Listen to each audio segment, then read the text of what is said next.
Hey, how's it going? Hey, welcome to the show, guys. Thank you for taking the time to join us. Oh, of course. Now I got all of my settings got right messed with. So now I got to go and make sure I have you guys.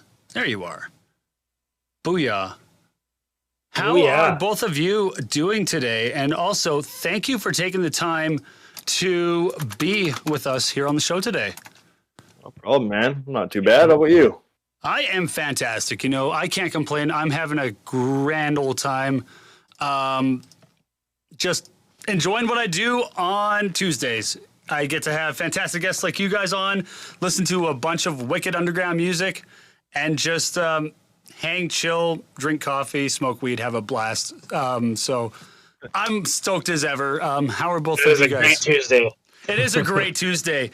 And this is weird in a really cool way because, like I was telling everyone on the stream, Steve, you used to be the co-host of this show way back in the day. Years ago.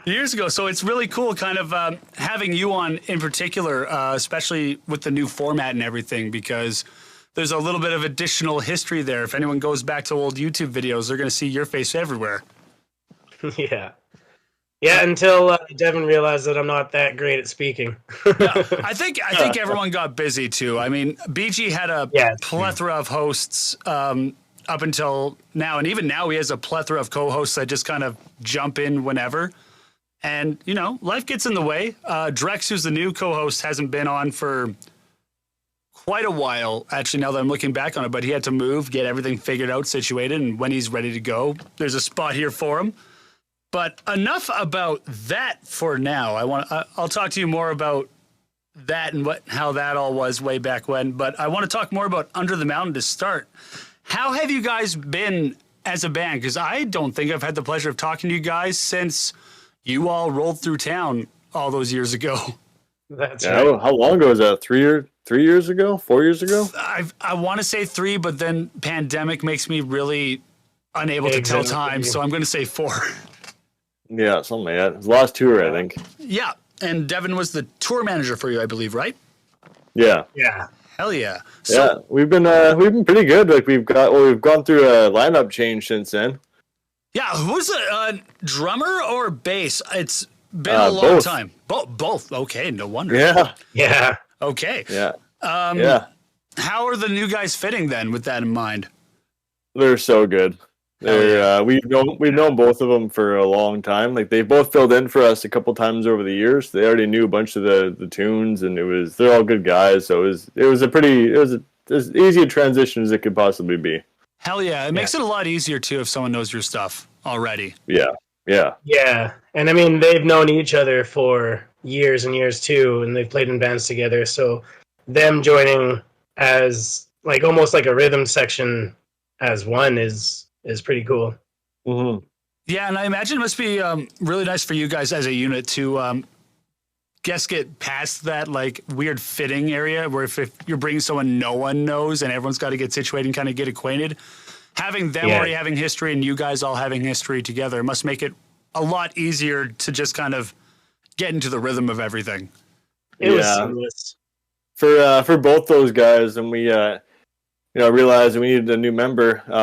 There wasn't even like a discussion of who we're gonna get for both times. It was just like, yep, let's get John. Nope, let's get Andrew. It was just easiest choice.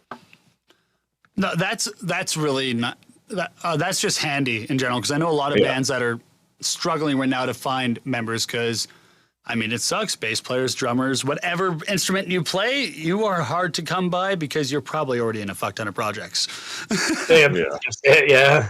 So that's awesome. What led to just the change? Was it just because the past few years have been crazy for everyone. A lot of bands have gone through their lineup changes just due to people realizing maybe it's not the best for everyone to try to force something and some projects going on hiatus or other bands just being like, some of us aren't really down to keep going. You guys keep doing it, though. It's just the past few years have been a moment of reflection for some where they've taken a step back. Others have taken a huge step forward. Others are still kind of on the fence, figuring out where it is everything lies for them. And I'm kind of curious, what was that whole process like? And I guess what led to having to bring new members in? Well, with Fred, him and his family moved out to Ontario. So obviously that's not going to work. Yeah, no. Unfortunately, hologram technology is just not where we need it right now, and it's too expensive. Yeah, not yet. Yeah, a couple hundred years we can bring it back. Yeah, he's also more of a dedicated family man than a band man. Hell yeah, and nothing wrong with that. Oh no, that's yeah, no. And with Kurt, we don't get too much into detail with it, but it was just COVID. Just things happened. It didn't work. That's fair. I find that's there's a plethora of ones that can be like people deciding to be more family individuals, people just choosing to have different tastes, band members realizing.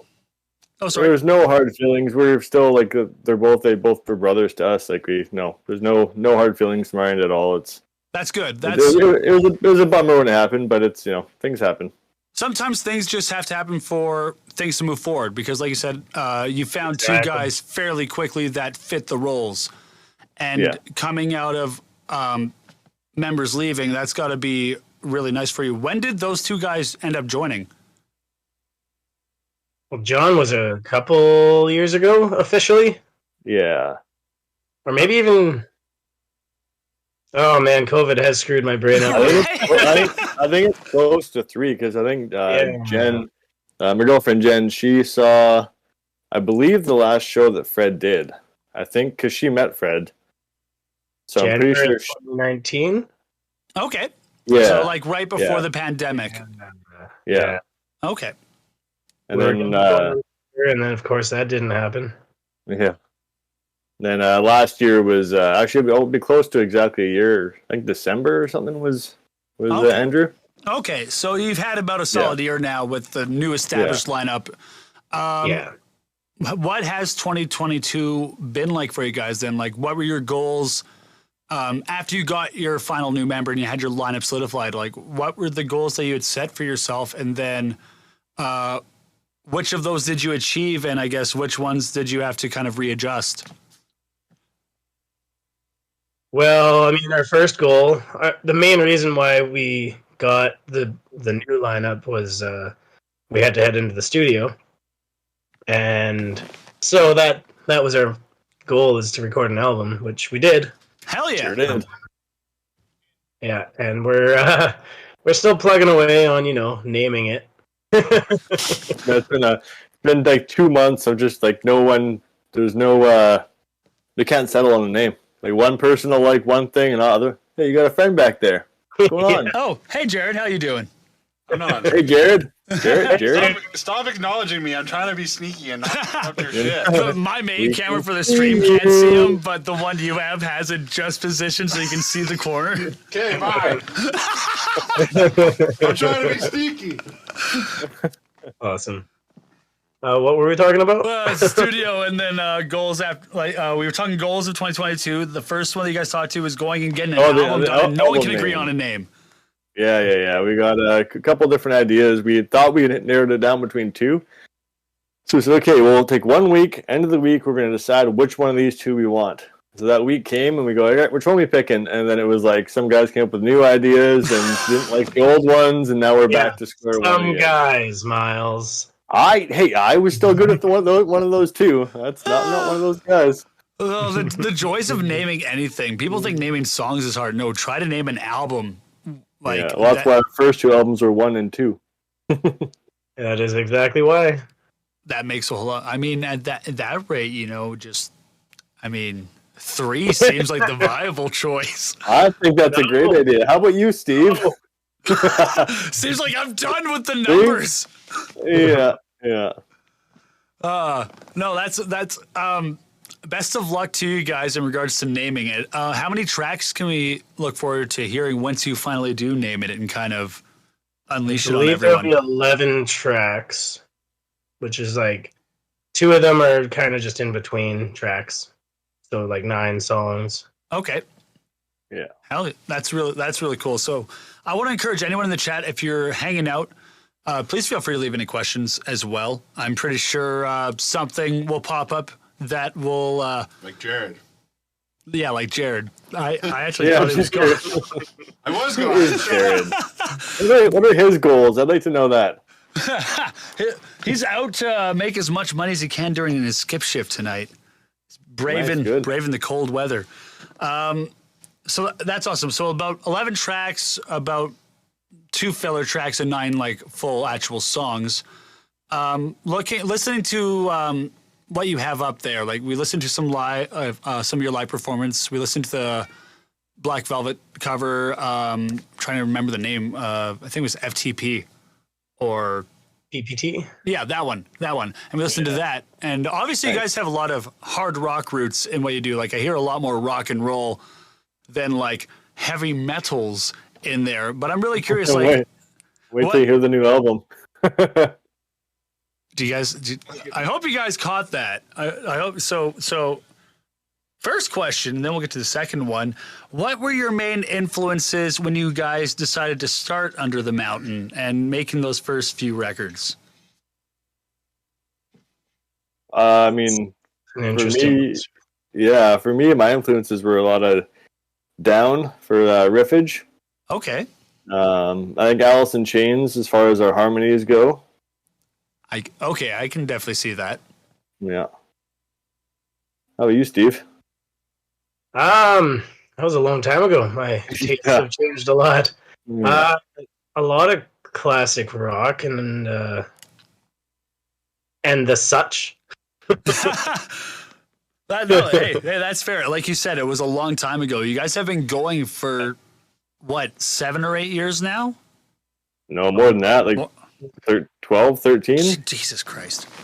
I think I was around 2021 when we started. 20? It was 2010. Yeah, 12 years. So it was 8 or 9 years the last time we spoke.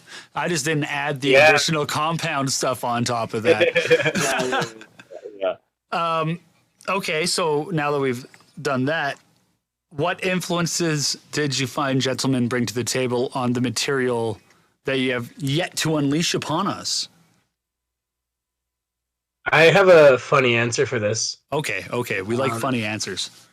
My music tastes have been changing a lot lately, and two bands in particular have kind of changed the way that I write music.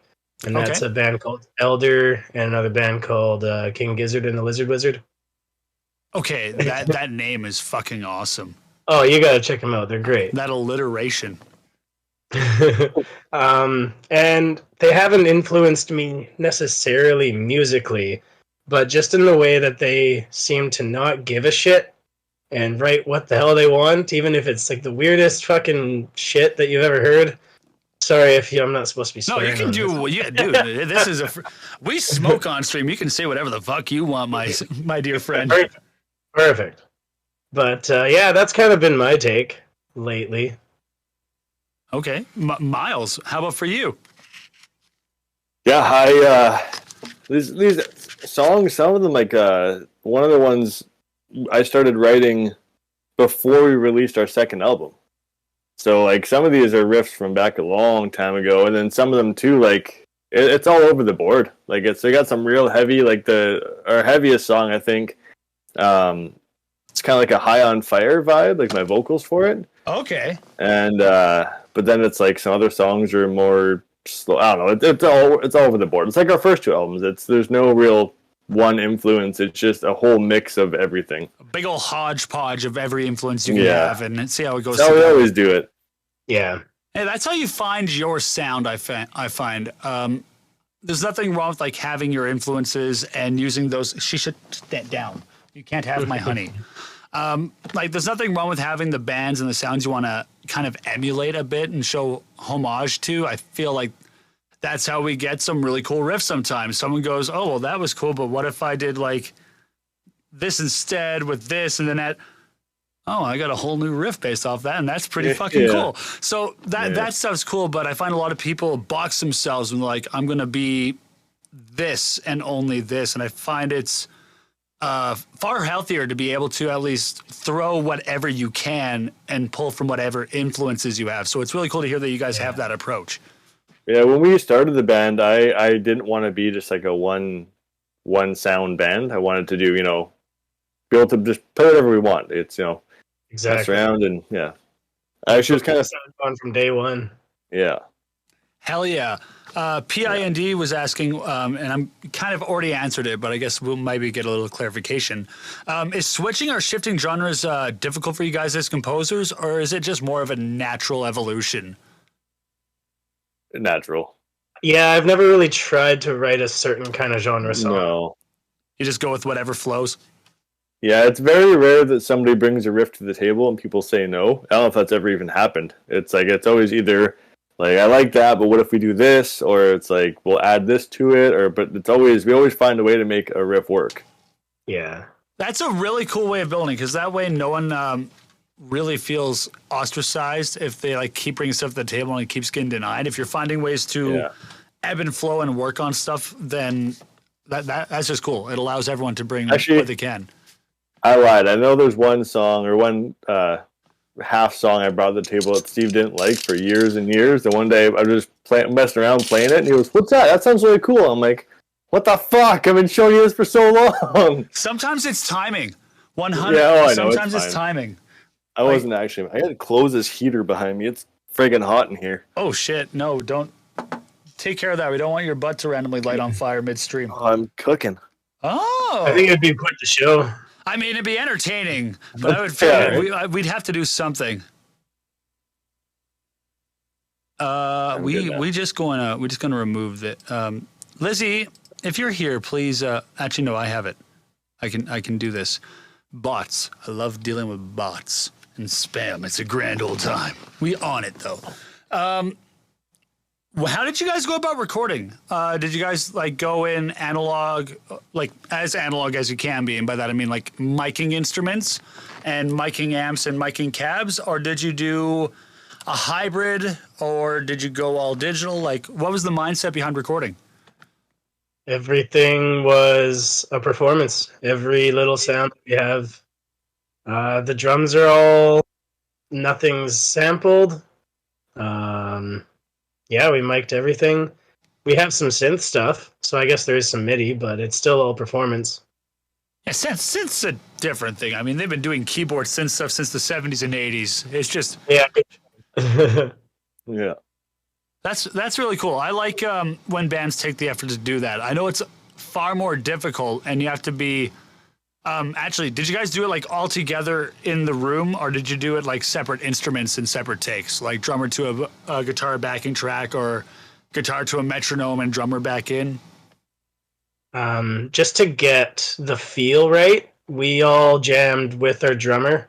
I don't think we actually kept any of the takes that the three of us, the guitars and bass, did at the time, but we all jammed together when we tracked the drums in the same room.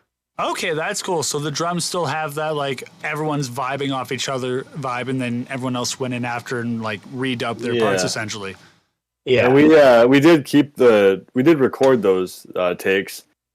And it was nice because when I go in the studio, I don't record all my I don't write all my solos beforehand. I'll have some kind of parts here and there I know, then some parts I'll figure out in the studio. So I use some of those takes and I listen back to them and use that as like references for my guitar solos. And so it was nice that we did that because it worked out that way. Well, hearing yourself back is the best way to be able to like really analyze yourself. We can really miss a lot of things in the moment. Like, or we try to be or we might overanalyze things, like the whole like post-show. Maybe someone feels like they had a bad set or a bad song, and they're hyper fixated, just being like, no, man, they knew, they could all tell that I was off my game. And then you get on off stage, and everyone's like, dude, that was fucking awesome, dude, this song was fucking great, and they named the song that dude's stressing out about, and they're like, wait, what? Okay, cool. Cool. That's my secret, is I always fuck up, so I never feel bad. That's rock and roll and prog, you know? It's not a fuck up, it's intentional. Yeah. It's jazz. I was going to say it's jazz, yeah. There we go. What do you guys... I know you guys have to name the album, and you have to put it out. Actually, before we get any further, do you want to check out that track and show everyone the song that you sent me there, Steve? Yeah. Let's do it. Here, let's scroll way up here. So we got 2 submissions that we will get to later on, but we have Demons. So what I'll do here is pull that up. Share the screen. Boom. Ooh. We're all together, and let's check this out. Anything you guys want to say about the song before we check it out? If you like it or not, I don't care. There was something I was going to say, and I don't remember what the hell it was, so fuck it. Fuck it. Let's just play the song? Yeah. All right, let's just play the song. Here we go, everyone. Here is Demons by Under the Mountain.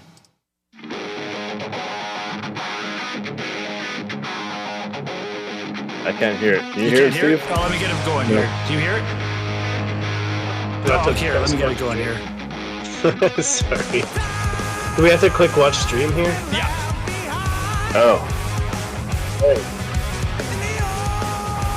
Give me a thumbs up. You got it now? Yeah. Good. Okay, good.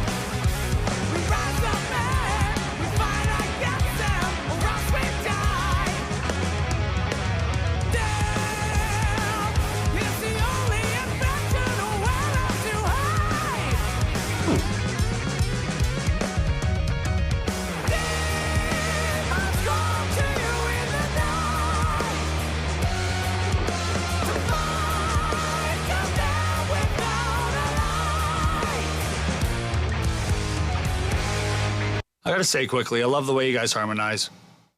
Like, Steve, Man, your high bellows. Damn, good work on that, man. Because like I knew the highs were you, but I wasn't sure if you went in and did a bunch of harmonies with them. But like Steve, I gotta say, not for this one. I don't think I did any vocals in this song. No, that's all me. It's all you. Well, Steve, I gotta say, you were already a pretty damn good vocalist, like years back, especially when we first met. I got a chance to see you live, but you've come leaps and bounds, man. Like your highs have so much more power to them when you belt like those really high, almost like 80s metal and 80s rock highs. So, man, good on you. The riffs are cool too. I get taken by vocals once in a while. Let's get back into this.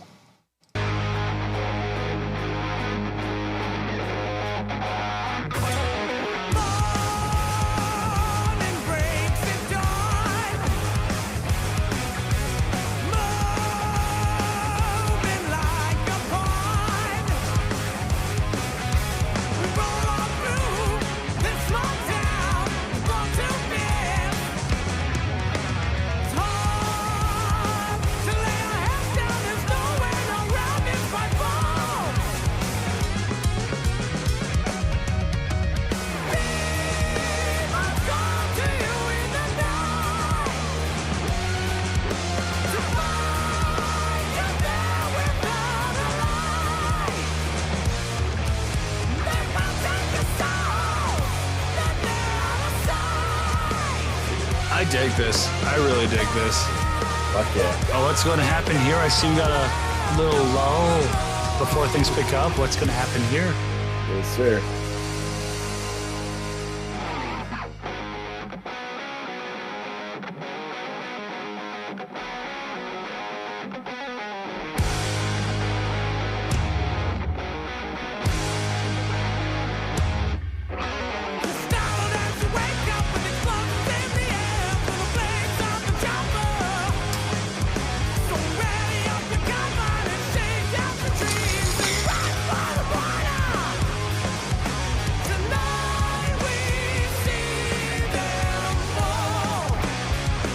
I like the change up you guys have here.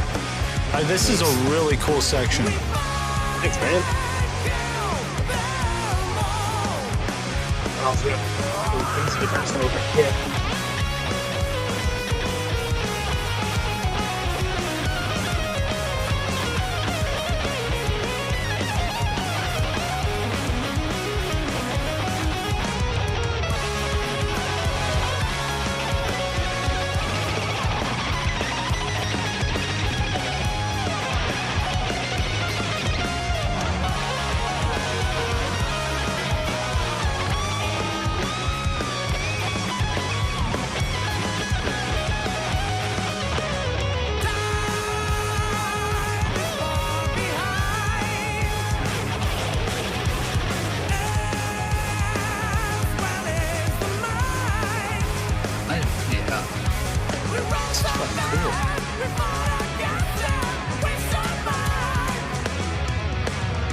runs. Those runs are saucy. Saucy. House.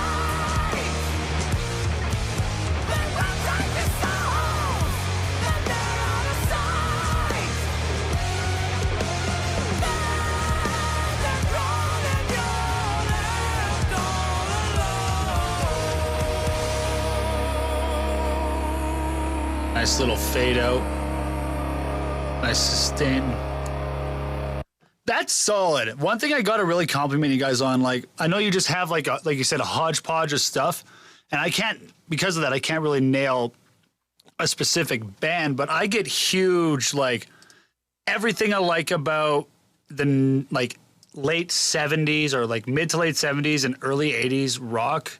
Like the hard rock like vibes that were coming out of there, like Deep Purple when they're going hard, or Boston or Sweet or like Cream, any of those guys, like, well done, especially knowing that you guys went as real as you can go in the modern age, right? Like, it's not to tape, but we're still doing like actual drumming on a kit and everything. And I got to say, like, everyone really nailed their parts there. Like, the tones were nice and crisp too. That lead tone was solid. The drums sounded beautiful. Like, I really focused on those, and they were, whoever worked on the production mixing end. I was just gonna say, we gotta give props to Anthony Sharkey, Tone Bone Marone. He's recorded all 3 of our albums, and every one has sounded better than the one before it, and he just killed it with this one. All those tones, my guitar tones, I know nothing about gear. I know my amps that I like. He sets it all up in the studio, and he makes sure it all sounds right, and he just kills it every time. Fuck yeah. It takes a good engineer to help out. What was his name again? Anthony Sharkey. Anthony Sharkey. And he's located in the British Columbia, kind of Vancouver, Victoria area? Ladysmith, just south of where we are. Okay. Yeah, he's great. Highly suggested. He's got a YouTube channel, too, where he does, like, gear breakdowns and, like, testing and all that kind of stuff, too. Mm-hmm. So, yeah, check him out. He's a good dude. Hell yeah. And also Derek Matten, he mastered the album. Nice. Who actually, funny enough, Derek plays guitar and vocals for the shirt that Steve's currently wearing, and our drummer and bass player are the drummer and bass player for that band. That's hilarious. And that's one of our submissions. Yeah, that's one of our submissions. Oh, that's fucking awesome. That's fucking awesome. A little bit of cohesion. I like that. We actually, before those 2 were in the band, we played a show with them, and we were on before Chunkosaurus, and we learned one of their songs, and we played their song before them in our set. And before we played it, we go, "We wrote this song." So we play it, and the whole time they're just shaking their heads. And then the following song that we played was one of our songs, and we play it live. We always take one of their riffs from that song, and we add it into ours. So we play that song, and then we play a riff from their song in our song, and then they had to get up and play the song after us, just to be dicks. Just because we're buddies with them. We're like, we're gonna fuck with them. A little friendly jest, that's a little friendly fun. Yeah. That's fucking hilarious. How many shows did you guys end up going about and playing this past year? Well, because I know recording takes up a lot of time, but I imagine even with that, you still got out and about occasionally. We never really looked for shows, and because we're trying to concentrate on getting this album all finished up, right? No, that's fair. But we accepted a bunch of shows, so I don't know, 20 maybe. Hey, that's still a good amount, especially if you're like, we're not really looking to play, but we still got 20 gigs. Yeah, we were over COVID. We were pretty lucky. Like, a lot of bands didn't really play at all, but we were fortunate enough we got to actually kind of stay decently busy through COVID. That's good. Yeah. So it was we got very, very lucky. Hell yeah. Did you guys, what do you guys kind of take away from that experience? Because I bet that was a very different, like, time and environment to be playing music in general. The writing, especially when we were completely locked down. That's when I started getting really weird with my writing and stuff. Demons that we just played there, that was before COVID. Yeah. Oh, so that's a pre-evolution. Simple song. Yeah. The first 3 songs on the album were all written pre-COVID for them. Well, most of the actually, yeah, all of them were pre-COVID, and they're all fairly straightforward songs. And then everything after that is all post-COVID, and that's where we get the weird timings and like the experimental stuff. And yeah, it's you can tell where our brains were at the end of the album. Hey, that's one thing I like about albums over EPs. Like, I definitely encourage bands if they want to get stuff out on a regular basis. EPs are definitely the quicker way to do it. But an album, you can really see growth if the work's being put in by the band, because from the time they start to the time they finish, they're going to be not completely different, but they're going to have taken a few more things away, learned a few more things, expanded in certain ways, and you can generally pick up on that in just the songwriting as you go through an album. You can kind of pick out all right, so this was, like you said in your case, like that one's a very like pre-COVID, and knowing that it does kind of like sound very reminiscent to a lot of your other songs. Like, not saying like they're like carbon copies of anyway, but like the sound that you guys had and like the way you guys kind of voice yourself on your instruments, like they're very, very similar. Yeah, those runs are cool. Yeah. Yeah. But so I'm curious to hear a post-COVID song at some point. The chat's going off on their own thing. That's always funny. Our mod finally got back from being busy, and everyone's giving her a heckin' hard time. Liz, we love you. Yeah, be nice to her. Yeah, guys, listen to the band. Yeah. Aside from the album releasing, what are you guys really looking forward to in 2023? That's honestly, touring, hopefully. That'd be nice. Yeah, that'd be good. Yeah, that'd be, I've been touring way too long. Was the one that you guys did back in 2018? Yeah, 2018. Back then, was that like the last tour, and then you've just done like a bunch of shows? Yeah, I guess so. Yeah. Did you, if I remember correctly, you guys still had a few shows left on that tour after you played in Medicine Hat? I know we're going back a few years now. Yeah. I'm pretty sure we hit Medicine Hat on the way out to Winnipeg, and then we came. Oh yeah, because wasn't like Kamloops or Kelowna or something, and then Medicine Hat, or no, that doesn't make sense. Kelowna, I think first, yeah. Yeah, it was Kelowna first, but was it immediately Medicine Hat after that, or was That's it a Grand heckin' Prairie? drive. I don't remember. It was so long ago. I've drank a lot of whiskey since then, man. Before then, during then, after then. All a blur. From what you can remember, what are some things you really took away from that tour? Because you guys said you made it all the way to Winnipeg, so you at least got halfway across the country, which is further than a lot are willing to dare going in either direction, depending on which coast you're on. So was there anything you guys really took away from that experience that even now, all those years later, with the memory fog, still kind of resonates with you? Well, the fact that you're bringing up Winnipeg, don't go to Winnipeg. Ooh. Just not a good show? Not a good experience? It just doesn't seem like a very nice place. That's fair. The show wasn't that busy. I mean, whatever.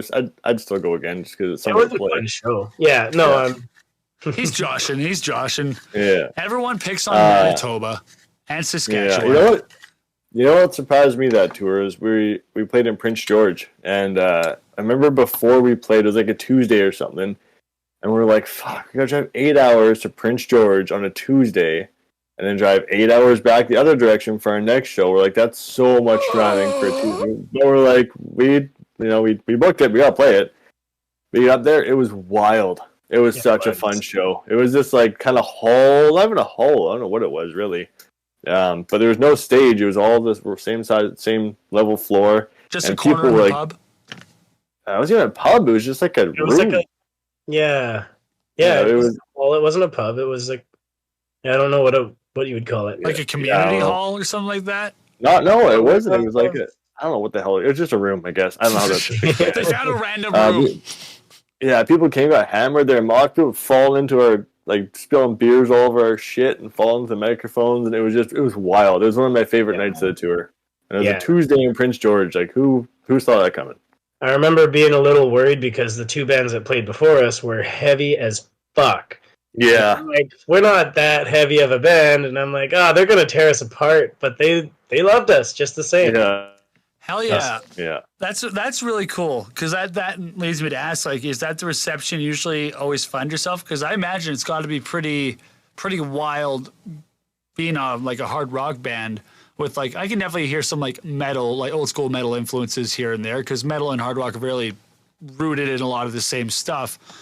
But I imagine you guys get booked with a lot of bands that are just like the brutalist of the brutals. And I imagine, like, what is that like for you guys? Like, when you go to those shows and you kind of interact with that fan base, and how does it usually go over? Obviously, Prince George went well, and I hope that's more the consistency and not the oddity. Yeah, I don't remember ever playing a show where it wasn't received well. Yeah, like, it always seems to go. And we have our, like, we're pretty high energy, and we do have our share of heavy songs. Like, we got Lemmy and Whiskey Rock, and like, we have our share of heavy stuff. So we can, and especially now too, like with the new songs and our covers, we do. We cover Ace of Spades, we cover Blood and Thunder by Mastodon. Like, okay, we got our share. Cool.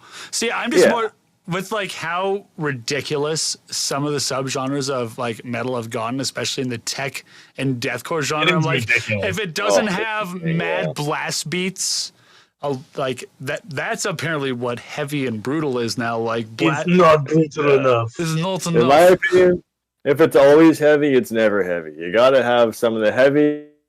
You gotta have some not heavy. It's it's like if it's always nice out, you don't appreciate it. You don't appreciate it when there's rain. It's kind of all one thing. Dynamics. They help. Help everything move. That's a smart person word for it. Yeah, dynamics. Well, see, you worded exactly how I like to word it, and then I just use the dynamic thing when I'm looking over at like the really smart musician who's like, what? And it's just like dynamics. Oh, okay. There you go. Yeah. Yeah. You had to learn that vocabulary for the smart guys, eh? Exactly. The joys of working in a studio. I might not be able to replicate all the things that I hear in my head or can help manufacture, but I can at least like help verbalize some things that might maybe turn a few gears in the right direction so that whoever's actually handling the instrument can go, oh, fuck yeah, that's... Yeah. I imagine, like, we already talked about, I guess, the main recording aspect of it, but what was it like working with, oh, goddamn it, was it Aaron? Please say Anthony. Tony. Okay. Yeah, Tony. What was it like working with him in the studio? Obviously, like you said, he had his ear for tones and amps, but, like, what was, like, your guys' vibe going in with everything, especially doing things what I would consider the more intricate way? There's far more room for error the more mics you add in a situation, especially with live drums. So just what were a lot of the fun things you took away from working with him specifically? I know you've done like past albums with him, but you said you even noticed growth in him. So I'm curious kind of like that aspect. As far as the studio actually goes, I'm not sure if I've noticed much of a difference, but his mixing, I think has come in insane. There's been an insane amount of growth there. Hell yeah! Well, that's good. That means that. Well, that means that it's good. That means that his ears have always kind of known what he needs. Because if he can get it right at the source and just make sure things are mic'd properly, the better his mixing skills get. The just better that accentuates all of that other positive shit that you guys have been able to capture on the DAW. It's the same studio we recorded in for the last album. I'm for the Black Velvet cover. But since we were in there for Black Velvet, a lot of work was done in the studio. A lot of pieces were repaired. The gear itself was just in really good shape. It always was in good shape, but now it was kind of, there's a guy in there that was hired to really give it a once over. So that was a nice thing. It was all the toys were working really well. He made sure everything was spick and span before things got started. Oh yeah, that's good. The limit, what else was there? Space Echo. Space Echo is a big one. Yeah. Oh, we used a lot of Space Echo. Nothing wrong with Space Echo. Yeah. Okay. This one's more so just for Steve, but I'm using this more so to help see if I can have anything else randomly trigger that's band related. But Steve, back when you were co-hosting, like I know there was a lot of like sitting, chilling, smoking, drinking. But what was it like for you kind of being in the chair, getting to hear all those submissions come in and hear what's happening with other bands and other scenes? It was super cool. Kind of just like I was fairly sheltered as far as my listening goes, and just hearing all kinds of different kind of music, and different kinds of production value and all this, and kind of just opened my mind a lot to different skill levels, different musicianship and tastes and everything, and I dug it. I dug almost all of it. I can agree with all of that. And sometimes it blows my goddamn mind with the level of talent that's out there, and not just even the music. Like a lot of music videos that get submitted nowadays too. I'm just like, Jesus, what like. Good job. Like, way to do a lot with a little and make it look really good. And it blows my mind the levels that we've seen underground bands really grow, whether it's in audio, songwriting, how they present themselves as a band or a brand, as people like to have, like, acknowledge it through every form of social media. But it's really cool seeing that expansion, especially through the pandemic. Like, I felt you found a lot of guys lean into their strengths. Like you were mentioning earlier, Steve, like when everything shut down, that's when you got a bit more creative with your writing. Like you were kind of stuck there doing your own thing. And I find that was the case with a lot of people just in different avenues. And it's really cool to see that. I guess the fruit of that labor now. Yeah, exactly. There's a fruit fly. Seeing something come together. Is there anything else you guys want to talk about? Sorry, I did not mean to get distracted by the random fruit fly that just went right in front of me there. No, I don't think I can think of really. It's no. I'm trying to think of, because we don't have an album name yet. Oh, no. Where can everyone find you, fine gentlemen, and your music and your socials and all of that fun stuff? Well, if you want to find me tonight, I'm going to be out shoveling snow. So there you go. Look in the snow drifts. He's going to get blown over. Yeah. No, we're on all everything, Instagram, Under the Mountains, under TH Mountain. There's no E because some bastard already took Under the Mountain.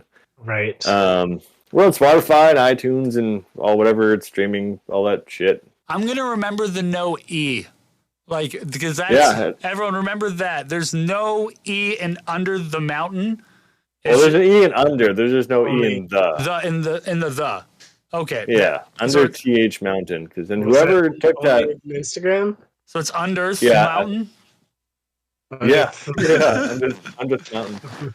I think it's just Instagram. It's like I think everything else is normal, as far as I know. I think so. We have a website with our merch on it. I don't know what the website is because it changed. UTMband.com, isn't it still? Yeah, I think so. UTMband.com. You know what? Let me just grab the link right there. We didn't renew our underthemountain.com or underthemountainband.com, so someone stole that. Now it's a German shoe selling website or some shit. So that's cool. Hey, just keep an eye on that. Watch, it'll be a fight. It'll be a fight for it. Just keep an eye on whenever it expires and snag it back. Be like, hey, thanks for all that. Thanks for all that marketing you guys did. No, we don't sell shoes. We sell music. Yeah. For everyone on Twitch, this is the website right there for you. Oh, there's a bunch of additional shit at the end of the URL, but that's okay. That works just fine. Right. Steve, Myles, I want to thank you both for taking the time for being a part of the show and sitting in and talking to me. Thanks for having us, man. No problem. Yeah, man, I really appreciate it. I appreciate you guys.